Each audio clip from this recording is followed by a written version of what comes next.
دنیا ایک بار پھر صف بندی کر رہی، ایک طرف سپر پاور، دوسری طرف اینٹی سپر پاور۔ فوجیں مارچ کر رہی ہیں، جہاز پرواز کر رہے ہیں اور میزائل تیار ہیں۔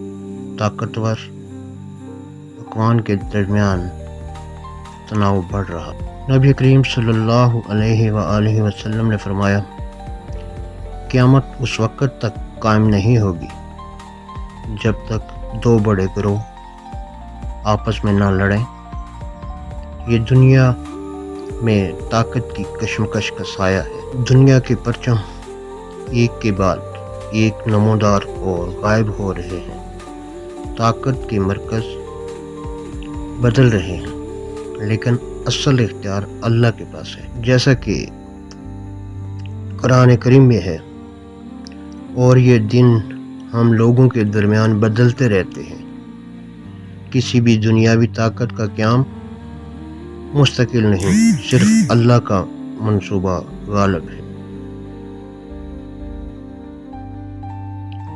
انسانیت ہی اسلام ہے، اسلام ہی امن ہے، اور امن ہی وہ چیز ہے جس کی دنیا کو واقعی ضرورت ہے۔